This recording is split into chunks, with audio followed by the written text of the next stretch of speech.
Hello, welcome back to another video. Today's video is part 2 of my series on how to make realistic Halloween tombstones for your decorations. If you didn't catch the first video, which was about how to construct the tombstones, then I'll put a link above and I'll also put the link down below in the description. So make sure you go and watch that if you want to learn how to actually create them. In today's video, we're going to cover how to paint them and texture them. We're starting off with a fully constructed foam tombstone.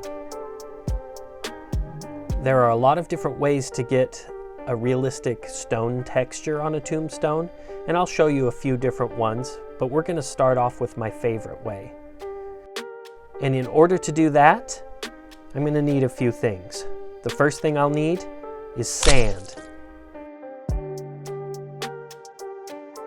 It's a good thing I live by a beach and have some able-bodied children. If you don't live by a beach, you can just buy some at a hardware store. The paint that we're going to use is called Drylock. It's normally used for waterproofing concrete surfaces like driveways and sidewalks. It's going to give us an excellent surface and protect our tombstones from the weather for years to come. Now we're just going to take that sand and pour it into the paint can. Of course, you can mix it in a different container if you'd like, but I pour it directly in the paint can and then stir it up really good. You want to get that sand mixed all throughout the paint. You can actually add sand to any kind of paint to get a sandy texture. And now we cover the entire surface with the Drylock. Drylock itself is very thick, and it's even more so when you add the sand into it. So usually you can get one nice coat is enough, but you may need to touch up a few places with a second coat. As you paint, you want to be sure that you don't fill in any of your gaps or the letters that you've carved. We use a smaller brush to get into all of the tight gaps and to make sure that the letters are all fully painted all the way down.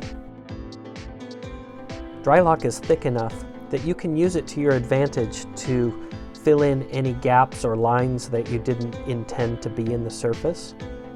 But you need to be very careful that you don't cover up things like the cracks that you've made. So sometimes you'll want to go over it with something very thin like a toothpick to kind of scrape out the paint and make sure that you don't lose that neat detail that you added in your construction.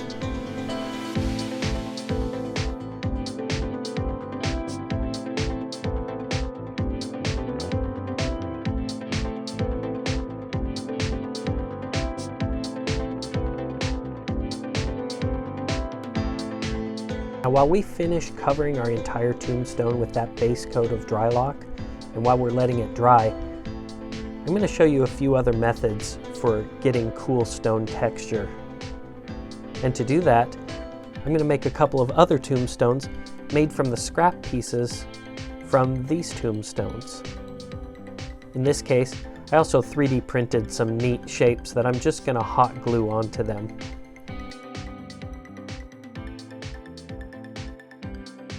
So the next method that I'm going to show you is by using acetone. Now, acetone is a chemical that you want to be very careful with, so make sure you're using gloves. But you can see that it just eats away this foam. Acetone is the main chemical that's found in fingernail polish remover. And I'm just going to experiment here on some scrap pieces with splashing and painting to see what kind of control I can get with it. You can see that it reacts so very quickly and it just continues to eat away at the foam. So I took this and I just kind of haphazardly splashed it all over this tombstone. You can see in some places it melted very deeply and it gets very dark colored. Other places it's just light. The next method is by using heat. Here I've got a heat gun and I'm just going to blow the surface with this heat. Now I'm actually melting the foam, so you got to be very careful. You can see it starts to bubble, but it is also deforming the surface. You can see it starts to shrink down. If you blow it even further, it will start to create little pits and bubbles. But again, it has melted and deformed the shape of it, so you need to be careful when you use this.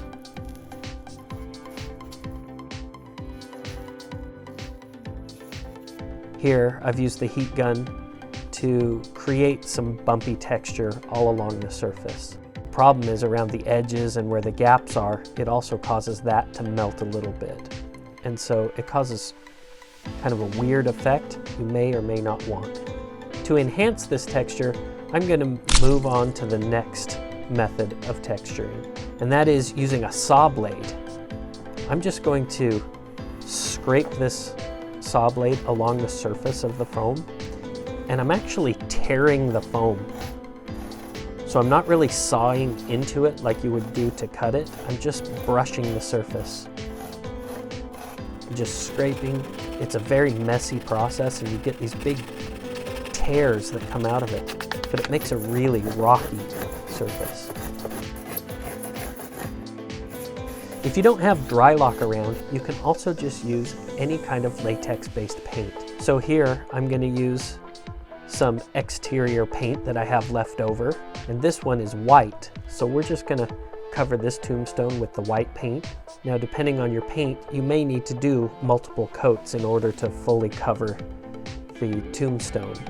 And now, I can spray paint it with a gray color. You don't want to use spray paint directly on the foam because it will eat it away so fast, just like the acetone. And here you can really see the texture from the scraping, and you can kind of feel the texture from the heat.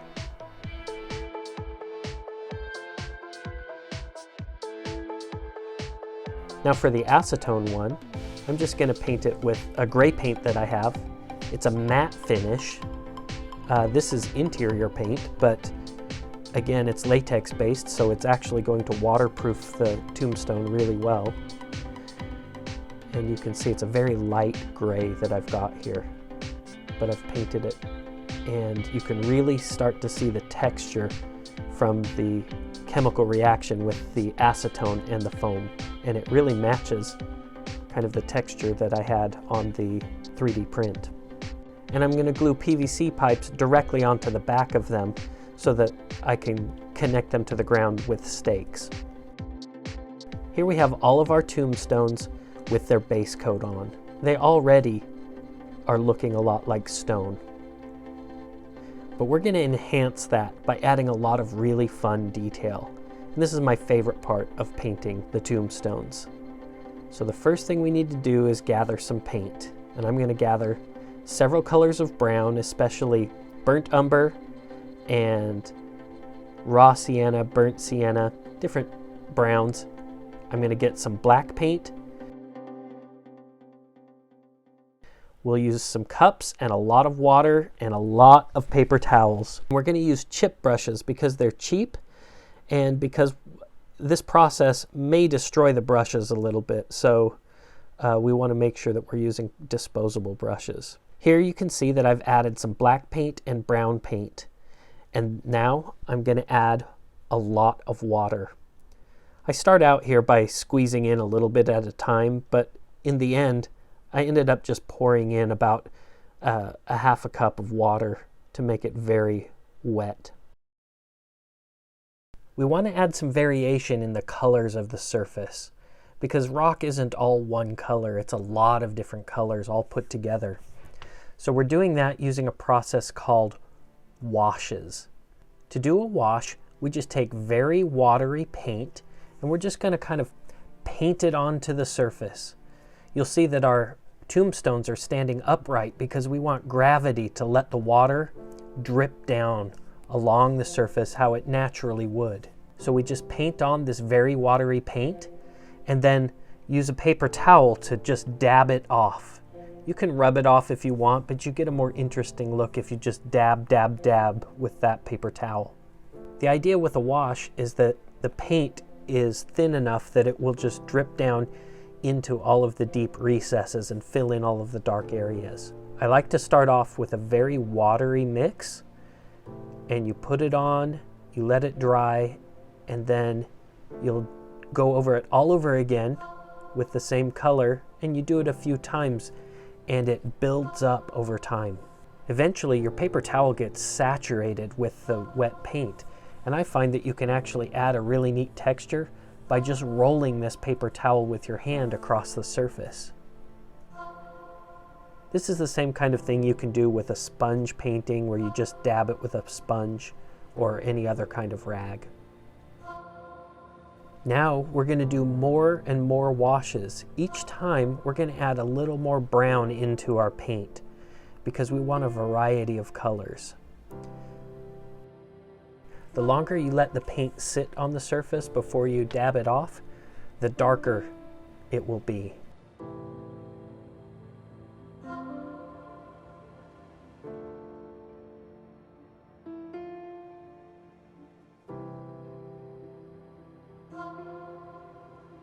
One thing you can do is squirt the surface or freshly applied paint with a water bottle, and the water helps it run down and flow in natural ways.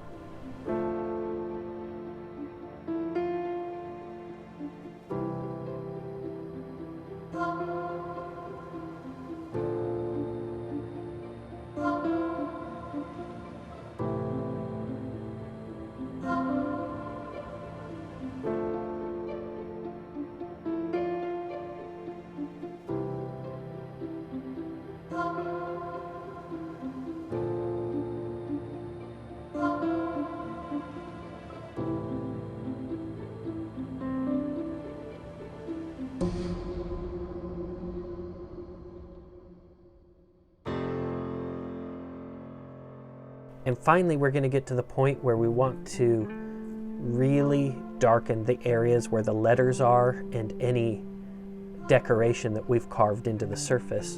And for this, we're going to use a wash, but the paint isn't going to be nearly as watery.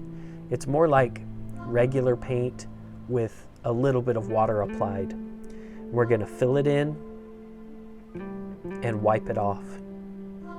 Now, the advantage of doing it as a wash is you're just gradually building it up, and it's just gradually getting darker and darker. And so you can stop at any point when you feel like it's dark enough. If you paint directly with the pure paint, then it's very dark and it might not feel natural. And here we have our tombstones with their wash all complete. You can see that the wash by itself has really added a lot of character to them. But we're not done yet. The next step is going to make things really pop. The wash darkened all of the grooves and recesses, but now we want to highlight any of the higher places, the corners, the edges, and the rough texture of the surface. And to do that, we're going to use a technique called dry brushing. Dry brushing is basically the opposite of doing washes. In this case, we're going to start with a very light gray and a dry chip brush. And we're going to load the brush up with paint and then brush off almost all of the paint onto our palette. And then we're going to just brush across the surface. Now, to be safe, I usually start out on the back of the tombstone, just in case I have too much paint on my brush. It's okay if you mess up on the back. So once I'm convinced that I have the right amount of paint on my brush, then I turn it around and I'm just going to brush over all of the surface.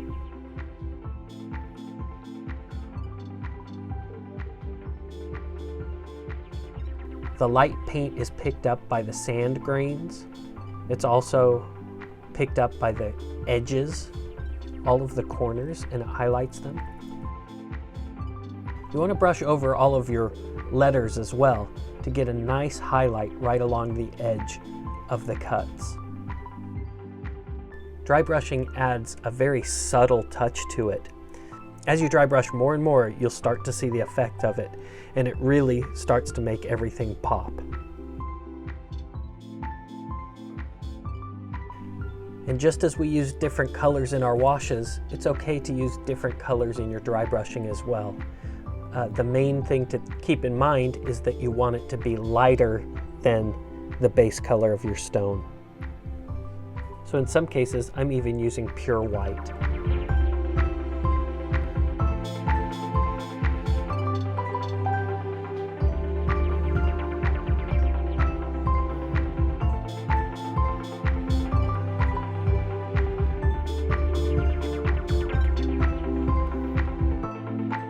At this point, we've dry brushed all of our tombstones and we could call them finished, but we want to add one more level of detail, and that is moss. So I've got a lot of different decorative moss here that I've collected. And what we're going to do is, using greens, we're just going to lightly paint the area where the moss is going to go. This is going to seat the moss and make it feel more like it's attached to the surface.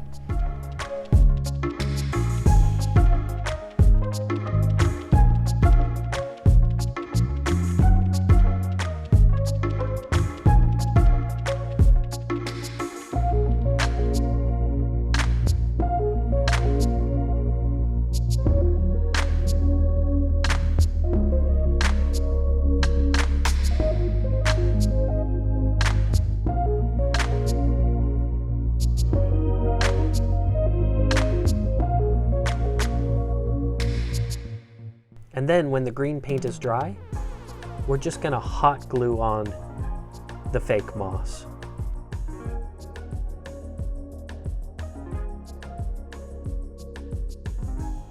Be careful as you glue that moss down that you don't burn your fingers on the glue.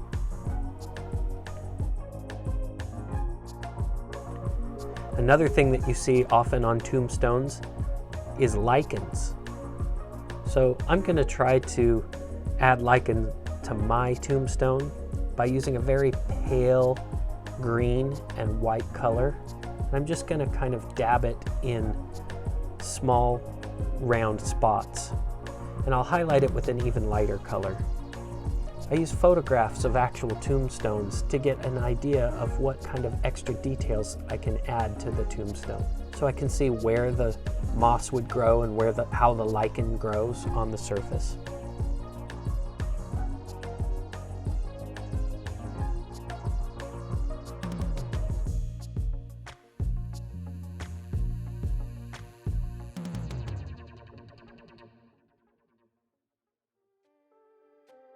And so now our tombstones are all done.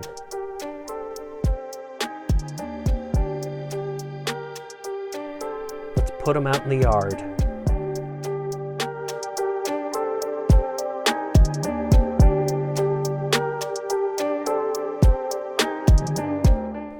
I really had a fun time making these tombstones with my family. And our Halloween graveyard has grown from 5 tombstones to 12. If you enjoyed this video and would like to see more videos like this, please don't forget to subscribe. And if you think anybody else might like this video, make sure you give it a thumbs up, because that lets YouTube know that this is a video they should recommend to other people.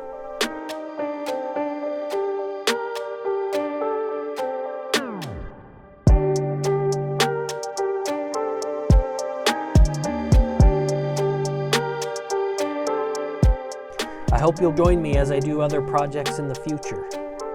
But until then, don't be bored, be creative.